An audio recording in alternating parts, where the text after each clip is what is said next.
ជំរាបសួរពុកម៉ែបងប្អូនទាំងអស់គ្នាថ្ងៃនេះជួបជាមួយខ្ញុំបាទទៀតហើយសុភ័ក្រដំណើររឿងនេះបានកើតឡើងតាំងពីយូរយារណាស់មកហើយប្រហែលជា10ឆ្នាំមុនពេលខ្ញុំធ្វើដំណើរត្រឡប់មកផ្ទះជាមួយមិត្តម្នាក់អ្វីដែលខ្ញុំបានជួបនៅពេលនោះទាំងរូបភាពសំឡេងអារម្មណ៍ខ្ញុំកាន់តែចងចាំមិនភ្លេចតោះកុំរងចាំពេលយូរចូលដល់សាច់រឿងយើងទាំងអស់គ្នារឿងរ៉ាវនេះបានកើតឡើងកាលពី10ឆ្នាំមុនដែលខ្ញុំមានមិត្តភ័ក្តិជិតស្និទ្ធជាច្រើន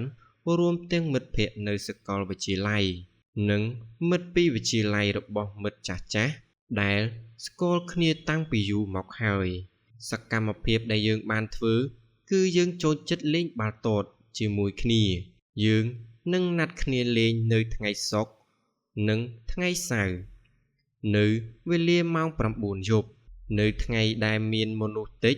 យើងលេងបាល់មិនបានល្អទាល់តែសោះនៅថ្ងៃដែលមានមនុស្សច្រើនពួកយើងលេងដល់ពាក់កណ្ដាលរាត្រីឬពេលខ្លះដល់ជិតម៉ោង11យប់មុនពេលយើងចែកផ្លូវទៅផ្ទះរៀងៗខ្លួនយើងទាំងអស់គ្នារស់នៅបែបនោះរហូតដល់ពេលវេលាកន្លងផុតទៅថ្ងៃមួយមិត្តភក្តិម្នាក់ជាអ្នកបម្រុងហើយការប្រកួតពួកយើងទាំងអស់គ្នាត្រូវបានជួបគ្រោះថ្នាក់ក្រឡាប់ឡានរថយន្តនៅខេត្តពីហេតុការណ៍នោះមក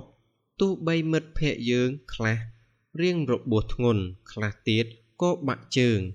ហើយប្រហែលជាត្រូវសម្រាក2ខែអូវាឈឺចាប់ខ្លាំងណាស់ពិបាកដើរទៅណាមកណាខ្ញុំប្រហែលជាមិនអាចលេងបាល់ទាត់បាន1ខែទៀតទេបងប្អូនអាចកក់ទុកមុនបានកុំបារម្ភយើងនឹងលេងក្នុងករណីណាមួយដែលអាចយើងលេងបានអ្នកអាចកក់ទុកដោយខ្លួនឯងនៅថ្ងៃនោះពេលដែលខ្ញុំទៅសួរសុខទុក្ខមិត្តខ្ញុំគាត់បានបញ្ជូនទៅមន្ទីរពេទ្យត្រឡប់ទៅខេត្តដែលយើងរស់នៅហើយរោគសញ្ញារបស់គាត់បានធូរស្រាលច្រើនរួចទៅហើយដូច្នេះហើយពួកយើងបាននិយាយគ្នាលេងសើចនិងជូនពរគាត់ឲ្យឆាប់ជាសះស្បើយមុននឹងយើងដើរតាមផ្លូវផ្សេងនៅថ្ងៃនោះប៉ុន្តែវេលាកន្លងផុតទៅហើយគ្មានអ្នកដឹកនាំខ្ញុំជឿថាអ្នកទាំងអស់គ្នាជាអ្នកស្ដាប់និងយល់ពីស្ថានភាពនេះបានច្បាស់ពេលគ្មានអ្នកដឹកនាំអ្នករាល់គ្នានឹងខ្ជិលផ្ដល់ឱកាសការកក់កន្លែងប៉ុន្តែមិនបានកក់ពេលខ្លះខ្ញុំកក់ហើយមិនមកមិត្តភក្តិខ្ញុំនិងមិត្តជិតស្និទ្ធម្នាក់ទៀតឈ្មោះថៃបានបោះបង់គ្នាចោលហើយគ្រោងនឹងរងចាំមិត្តដែលរងរបួសត្រឡប់មកចូលរួមវិញជាមួយនឹងយើងម្ដងទៀតបន្ទាប់ពីថ្ងៃនោះយើងមិនបានលេងបាល់ទាត់ទេសោះរហូតដល់ពេលវេលាកន្លងផុតទៅមានថ្ងៃមួយមានបងប្រុសម្នាក់បើកឡានមករកខ្ញុំហើយអង្គុយនិយាយគ្នាលេងគាត់បានបបួលខ្ញុំថាបើមិត្តយើងមិនលេងយើងទៅលេងកន្លែងផ្សេងគាត់ស្គាល់មនុស្សមួយក្រុមគាត់នឹងសួរពួកគេថាតើគាត់អាចទៅលេងជាមួយពួកគេបានឬអត់ខ្ញុំបានយល់ព្រមរហូតដល់មួយសប្តាហ៍បងប្រុសម្នាក់នោះនិងខ្ញុំបានទៅលេងបាល់ទាត់ជាមួយក្រុមមួយទៀតនៅថ្ងៃនោះពួកយើងជិះតាក់ស៊ីព្រោះវាមិនមែនជាវាលដែលយើងធ្លាប់ទៅពីមុនមកគ្មានអ្នកណាស្គាល់ផ្លូវទេដូច្នេះយើងមិនចង់បើកឡានខ្លួនឯងពេលយើងទៅដល់ទីនោះអ្វីមើលទៅល្អណាស់ទីលានមើលទៅមានលក្ខណៈស្តង់ដារនិងល្អជាងទីលានដែលយើងធ្លាប់លេងធម្មតានៅថ្ងៃនោះយើងលេងបាល់ទាត់រហូតដល់ម៉ោងប្រហែល10យប់ក៏ត្រូវបានបញ្ចប់ហើយត្រៀមចេញដំណើររៀងៗខ្លួនទៅផ្ទះវិញតើយើងទាំងពីរគួរត្រឡប់ទៅវិញទេបើយើងមិនទាន់ត្រឡប់ទៅវិញយើងអាចអង្គុយញ៉ាំអាហារជាមួយគ្នាបានទេហើយចាំចេញទៅជាមួយគ្នានៅថ្ងៃនោះវាបានប្រែថាបន្ទាប់ពីការប្រកួតបាល់ទាត់រួចសិស្សច្បងមួយចំនួនបានទៅដាច់ដោយឡែកពីគេប៉ុន្តែមនុស្សផ្សេងទៀតបានបន្តផឹកស៊ីធម្មតា និងនិយាយគ្នាលេងពេលទៅដល់ចំណុចនោះបងប្រុសនិងខ្ញុំបានមើលមុខគ្នាហើយគិតរឿងដូចគ្នាដោយសារតែយើងទំនេរនៅថ្ងៃស្អែកយើងគ្មានអ្វីត្រូវធ្វើនៅយប់នេះបើអញ្ចឹងយើងគួរតែបន្តញ៉ាំអាហារទៀតសិនទើបបានស្គាល់គ្នាហើយលេងជាមួយគ្នាទៀតបន្ទាប់មកអង្គុយផឹកស៊ីហើយនិយាយគ្នាលេងខ្ញុំបានផឹកតែ2 3កែវប៉ុណ្ណោះប៉ុន្តែក្រោយមកវាបានប្រែក្លាយថាបន្ទាប់ពីម៉ោង10យប់ដល់ម៉ោង11យប់ហើយជិតពេលកណ្ដាលរាត្រីខ្ញុំឃើញថាមនុស្សមួយចំនួននៅតែបន្តការផឹកស៊ីរហូតមិនព្រមឈប់ទល់តែសោះផ្ទុយទៅវិញនៅពេលនោះខ្ញុំបានអង្រួនស្មាបងប្រុសហើយអញ្ជើញឲ្យគាត់ត្រឡប់ទៅវិញបងប្រុសគាត់ក៏គិតថាត្រឡប់ទៅវិញដែរដូច្នេះយើងបាននិយាយអំពីការដើរចេញយើងដើរទៅដល់ផ្លូវចូលជិះតាក់ស៊ីមកវិញម្យ៉ាងទៀតអ្នកបើកតាក់ស៊ីក៏ស្រវឹងស្រាខ្លាំងដែរខ្ញុំមិនចង់ឡើងឡានហើយក៏មិនចង់ឲ្យអ្នកបើកបរស្រវឹងដែរអីអញ្ចឹងហើយថៅកែនិងខ្ញុំក៏អោនក្បាលគោរពមនុស្សចាស់ហើយក៏ដើរចេញពេលដើរចេញពីវាលមកយើងដើរតាមផ្លូវដើរនិយាយលេងសើចប៉ុន្តែអ្នកស្ដាប់ពេលដើរចេញនៅពេលនោះខ្ញុំមានអារម្មណ៍ព្រឺព្រួចព្រោះបរិយាកាសតាមផ្លូវស្ងប់ស្ងាត់ខ្លាំងពេកបន្ទាប់ពីយើងចាកចេញពីកន្លែងវង់ផឹកមកនៅតំបន់ដែលមានផ្ទះសម្បែងផ្លូវបានប្រែក្លាយជាផ្លូវដែលស្ងាត់មិនមានរថយន្តឆ្លងកាត់ទាល់តែសោះនៅសងខាងផ្លូវមានវាលស្មៅខ្ញុំអាចមើលឃើញតែភ្លើងផ្ទះមនុស្សពីចម្ងាយអ្វីគ្រប់យ៉ាងគឺងងឹតខ្លាំងណាស់ដែលធ្វើឲ្យខ្ញុំមានអារម្មណ៍ស្រាវស្រើបនិងគួរឲ្យខ្លាចបន្តិចដែលខ្ញុំមិនអាចពិពណ៌នាបានហេពេលខ្ញុំចូលឡានខ្ញុំចូលបានមួយផ្លេតសោះតែបដិចខ្ញុំដើរយូរយ៉ាងនេះពេលដើរចេញបន្ទាប់ពីបងប្រុសនិយាយមកខ្ញុំក៏មានអារម្មណ៍ដូចគ្នាខ្ញុំពិតជាមិននឹកស្មានថាពួកយើងត្រូវដើរឆ្ងាយបែបនេះទេព្រោះវាគ្រាន់តែជាពេលមួយប៉ុណ្ណោះដែលខ្ញុំជិះតាក់ស៊ីប៉ុន្តែនោះហើយវាជាការអង្គុយក្នុងរថយន្តដោយមិនបានគិតអ្វីទាំងអស់ហើយដើរដោយអស់ពីកម្លាំងចិត្តធ្វើឲ្យមានអារម្មណ៍ប្លែកហើយអ្នកស្ដាប់នៅពេលនោះខណៈពេលដែលបងប្រុសនិងខ្ញុំកំពុងដើរតាមនោះវាប្រែថាក្នុងរំពេចនោះយើងបានឮសំឡេងចម្លែកមួយវាជាសំឡេងដូចជាមានមនុស្សម្នាក់កំពុងរុញរទេះមើលទៅមានកង់ដូចជារទេះចាស់ដែលរហែកនិងខូចខាតជាខ្លាំងហើយនោះហើយវាជាបន្ទាប់ពីឮដូច្នេះយើងក៏ឈប់ដើរទៅរកសំឡេងនោះភ្លាមខ្ញុំតក់ស្លុតហើយព្រឺព្រួចជាខ្លាំងដូច្នេះខ្ញុំព្យាយាមមើលគ្រប់ទិសទីបងប្រុសក៏ធ្វើដូចខ្ញុំដែរហើយប៉ុន្មាននាទីក្រោយមកបងប្រុសនិងខ្ញុំឃើញថាមានរទេះមួយបងប្រុសនិងខ្ញុំឃើញថាមានរទេះវាជារទេះរបស់អ្នកជំងឺវាកំពុងរង្គិលបន្តិចម្ដងឆ្លងកាត់ភាពងងឹតខាងមុខក្នុងទិសដៅផ្ទុយពីកន្លែងពួកយើងកំពុងដើរហើយពេលយើងឃើញដូច្នេះអ្វីដែលខ្ញុំឃើញគឺគ្មានអ្នកអង្គុយក្នុងរទេះនោះទេគ្មាននរណាម្នាក់រុញរទេះនោះទេប៉ុន្តែរទេះនោះក៏មានចលនាបន្តិចម្ដងទៅខាងមុខ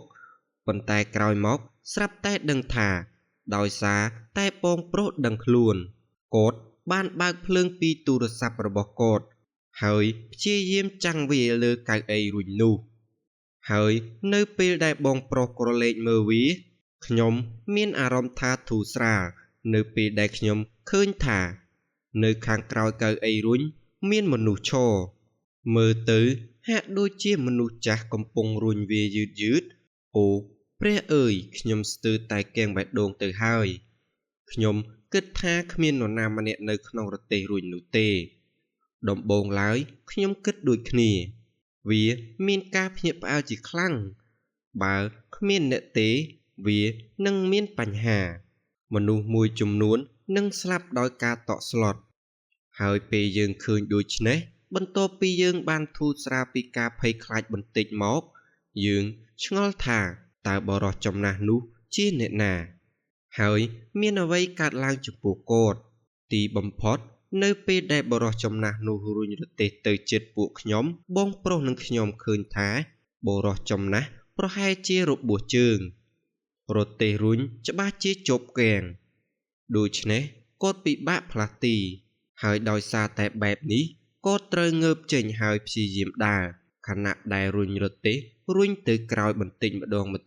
ងហើយពេលដឹងរឿងនោះបងប្រុសក៏ដើរមកសុំជួយដោយប្រាប់គាត់ឲ្យអង្គុយចុះហើយយើងនឹងរុញគាត់ត្រឡប់មកវិញប៉ុន្តែបន្ទាប់ពីបងប្រុសប្រាប់ខ្ញុំមនុស្សចំណាស់នោះក៏ប្រាប់ថាមិនអីទេគាត់អាចធ្វើបានហើយមិនចង់ឲ្យយើងមានបញ្ហាអ្វីទេបងប្រុសនិងខ្ញុំមិនមានបញ្ហាអ្វីទាំងអស់តើផ្ទះលោកតានៅឯណាយើងនឹងរុញគាត់ទៅទីនោះដោយខ្លួនឯងក្រោយមកទោះបីលោកតាមិនចង់អង្គុយក៏ដោយក៏បងប្រុសនិងខ្ញុំឃើញថាជើងរបស់ជីតាគឺឈឺហើយមើលទៅហាក់ដូចជាឈឺខ្លាំងនិងមានរបួសធ្ងន់ដូច្នេះហើយពួកយើងព្យាយាមរុញគាត់ទៅផ្ទះហើយប្រាប់ជីតាឲ្យអង្គុយចុះទីបំផុតជីតាក៏យល់ព្រមអង្គុយចុះហើយប្រាប់ផ្លូវឲ្យយើងរុញគាត់ទៅហើយប្រាប់ផ្លូវឲ្យយើងរុញគាត់ត្រឡប់មកវិញនៅពេលត្រឡប់មកវិញជីតាបានបន្តណែនាំយើងប៉ុន្តែតាមសំឡេងចម្លែករបស់គាត់ខ្ញុំចាប់ផ្ដើមមានអារម្មណ៍ថាគាត់ប្រហែលជាចាប់ផ្ដើមច្របូកច្របល់ដូចជាគាត់មិនចាំផ្ទះប៉ុន្តែគាត់មិនដឹងថាផ្លូវមួយណាត្រូវបត់ចូលផ្ទះរបស់គាត់ទេពេលនោះយើងរុញគាត់ចូលទៅជ្រៅទៅក្នុងផ្លូវដែលមានការប្រកួតបាល់ទាត់បន្ទាប់ពីងាកជាច្រើនដងពួកយើងព្យាយាមមើលគ្រប់ទិសទីរហូតដល់ទីបំផុតជីតាបាននាំយើងទៅដល់ផ្ទះដ៏ធំមួយ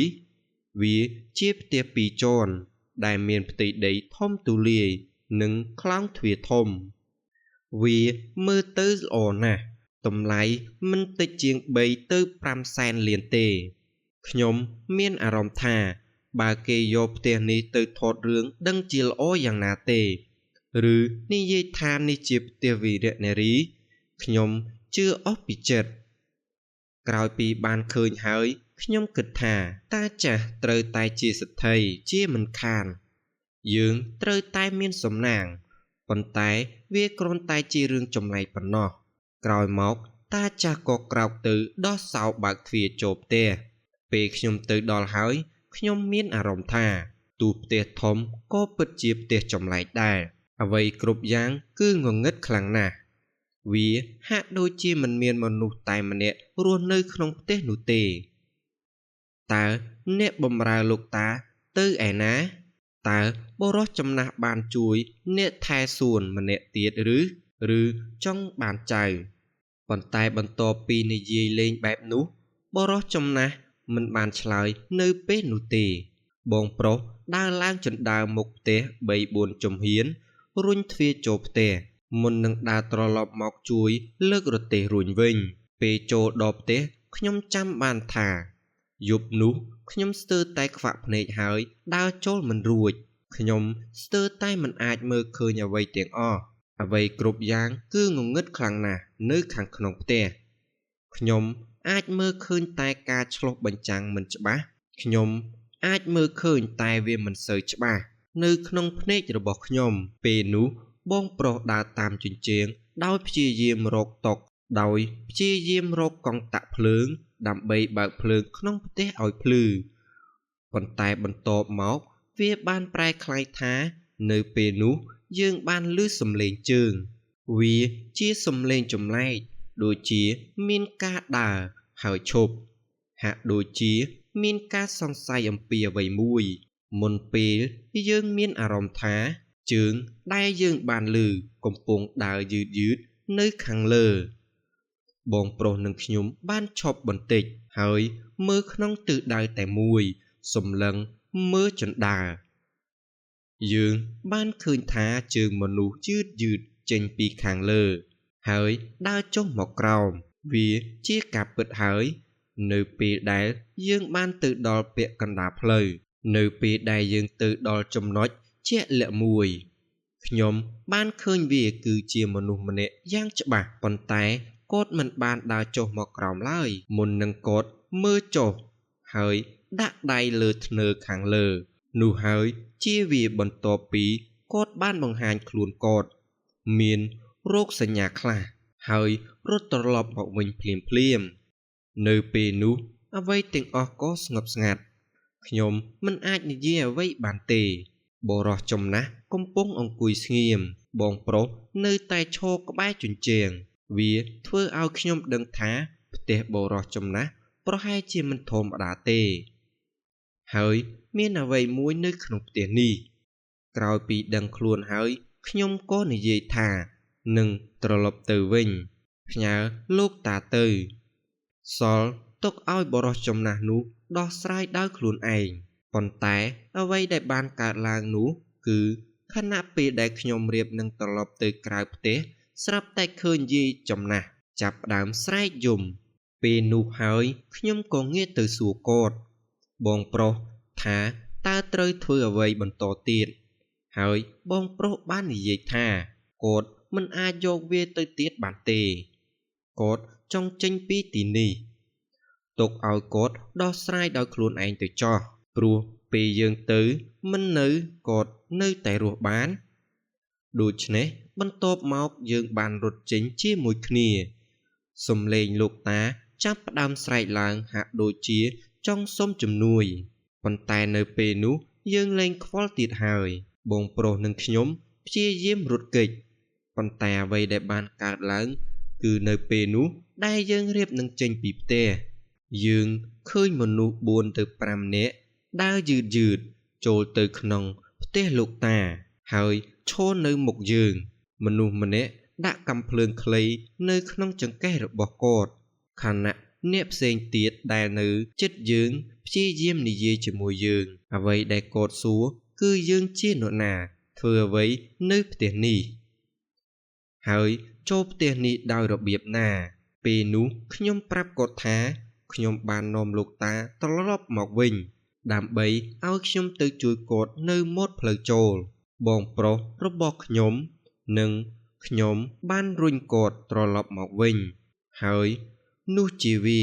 គាត់ស្រែកសួរថាជីតានៅឯណាហើយយករទេះមកវិញអ្វីដែលខ្ញុំគិតគឺថាយើងប្រហែលជាមានបញ្ហាហើយប្រហែលជាមកផ្ទះខុសព្រោះលោកតាហាក់ដូចជាមិនចាំអ្វីសោះអញ្ចឹងខ្ញុំព្យាយាមលើកដៃសំទោសហើយចង្អុលទៅគាត់វិញថាខ្ញុំនាំបរិសនោះចូលផ្ទះវិញហើយប៉ុន្តែគាត់ប្រហែលជាចូលខុសផ្ទះហើយខ្ញុំឃើញថាគ្រប់គ្នាមើលទៅដូចជាឆ្ងល់ហើយក៏សង្ស័យអ្វីមួយប៉ុន្តែអ្វីដែលចម្លែកមួយទៀតនោះគឺបងប្រុសខ្ញុំឃើញគាត់ឈរនៅទីនោះដោយបើកភ្នែកធំហាក់បីដូចជាបាត់បង់ស្មារតីហើយទ្រាំលេងបានទៀតពេលនោះខ្ញុំក៏ងាកទៅមើលក្នុងទិសដៅដូចគ្នានឹងអ្នកឯទៀតហើយនោះក្រោយពីខ្ញុំត្រឡប់មកវិញខ្ញុំឃើញថាបរិសដែលរុញរទេះនោះមិនមែនមានទេខ្ញុំបានឃើញរទេះទទេវាជារទេះទទេដែលគ្មានអ្នកអង្គុយនៅទីនោះរទេះនោះមានទ្រង់ទ្រាយចាស់ណាស់ចាស់ជាងពេលយើងរុញទៅទៀតវាស្ថិតក្នុងស្ថានភាពដែលមិនគួរឲ្យបានត្រឡប់មកវិញសោះមានតែស្មៅនិងរុក្ខជាតិមួយចំនួនជាប់នៅលើរទេះនោះរទេះមានច្រេះហើយកៅអីក៏រហែកដែរបន្ទាប់មកចំពេលមានការភ្ញាក់ផ្អើលពេលមានបរិសម្នាក់មកពីខាងលើបានដើរចុះមកក្រោមខ្ញុំឃើញថាគាត់ គួរតែជាមនុស្សដែលចុះមកម្ដងប៉ុន្តែរត់ឡើងលើផ្ទះវិញហើយពេលចុះមកគាត់និយាយថាគាត់ជាម្ចាស់ផ្ទះតែមួយគត់ហើយគាត់អត់មានសាច់ញាតិចាស់ជរាទេបន្ទាប់មកគាត់បានសួរខ្ញុំនិងបងប្រុសពីរនាក់របស់ខ្ញុំថាហេតុអ្វីបានជាខ្ញុំរុញរទេះចូលហើយខ្ញុំរុញរទេះមកពីណានៅពេលដែលអ្វីៗចាប់ផ្ដើមស្ងប់ស្ងាត់ខ្ញុំព្យាយាមឆ្ងល់បន្តិចហើយគាត់បានអញ្ជើញខ្ញុំឲ្យអង្គុយនៅក្នុងផ្ទះបន្ទាប់មកខ្ញុំបានប្រាប់នៅអ្វីដែលគ្រប់យ៉ាងខ្ញុំបានជួបក្រោយពីខ្ញុំប្រាប់គាត់ចប់គាត់បាននិយាយថាបើគាត់ចង់ដឹងការពិតគាត់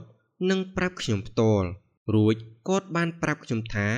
យូរមកហើយប្អូនប្រុសគាត់ស្លាប់នៅក្នុងផ្ទះដោយជំងឺគ្រុនឈាមចំណែកជីតាវិញគាត់ធ្លាក់ធ្វើជាអ្នកថែសួននៅទីនេះគាត់បានធ្វើការតាំងពីជំនាន់ឪពុក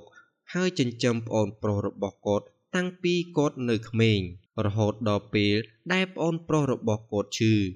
គាត់ក៏បានជួយគាត់ដោយមើលថែប្អូនប្រុសរបស់គាត់ពេលដែលប្អូនប្រុសរបស់គាត់បានស្លាប់បុរសចំណាស់មានការសោកស្ដាយយ៉ាងខ្លាំងហើយមិនដឹងថាគាត់វង្វេងស្មារតីមានជំងឺផ្លូវចិត្តនោះទេ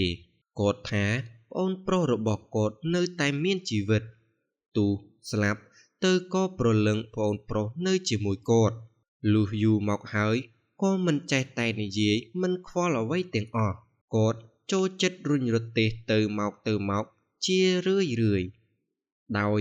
និយាយថាគាត់កំពុងនាំប្អូនប្រុសរបស់គាត់ដើរទៅលេងដោយនិយាយថាគាត់កំពុងរុញរទេះប្អូនប្រុសរបស់គាត់ដើរលេងជុំវិញដំបូងឡើយម្ចាស់ផ្ទះមានការភ័យខ្លាចជាខ្លាំងប៉ុន្តែដោយសារគ្មានអ្វីដែលគាត់អាចធ្វើបាន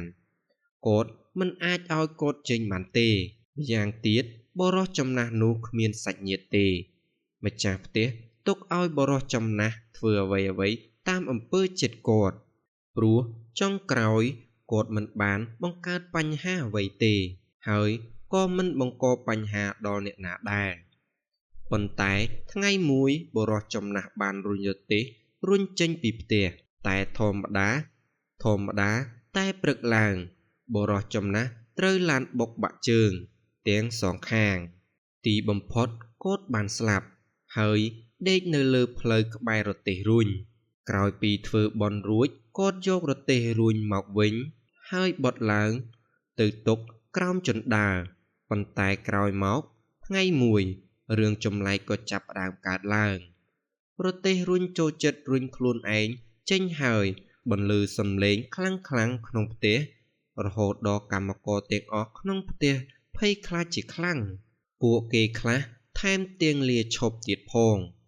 ចំណែកអ្នកនៅទីនោះម្ចាស់ផ្ទះត្រូវជួបផ្ទះស្នាក់នៅក្បែរនោះពេលនោះកើតឡើងម្ចាស់ផ្ទះព្យាយាមប្រាប់គាត់ថាពេលស្លាប់ហើយកុំរំខានគាត់បានប្រាប់គាត់ឲ្យទៅកាន់សុគតិភពកុំឲ្យមករស់នៅផ្ទះនេះទៀតយើងបានបញ្ចប់កម្មផលរបស់យើងហើយយើងមិនចាំបាច់ធ្វើជាអ្នកបម្រើក្នុងជីវិតបន្ទាប់ទេតែចុងក្រោយគឺដូចជាលោកតាចងកនឹងកន្លែងនេះនៅតែរុញរទេះធ្វើឲ្យមនុស្សក្នុងផ្ទះភ័យខ្លាចជាខ្លាំងទៀតទើបគាត់សម្រេចចិត្តយករទេះទៅដាក់នៅកន្លែងដែលជីតាស្លាប់ដែលជាសំណាងណាស់ដែលកន្លែងដែលគាត់ដាក់រទេះក៏ជាដីរបស់គាត់ដែរដូច្នេះគ្មានអ្នកណាមករំខានគ្មានអ្នកណាមកស្ដីបន្ទោសគាត់ថ្ងៃនេះអ្វីដែលធ្វើឲ្យគាត់បាត់បង់ស្មារតីនិងមានអារម្មណ៍តក់ស្លុតយ៉ាងខ្លាំងរហូតដល់រត់ឡើងលើនោះគឺដោយសារគាត់ឃើញរទេះត្រឡប់មកចូលផ្ទះវិញហើយស្រមោលមនុស្ស4នាក់ទៀតដែល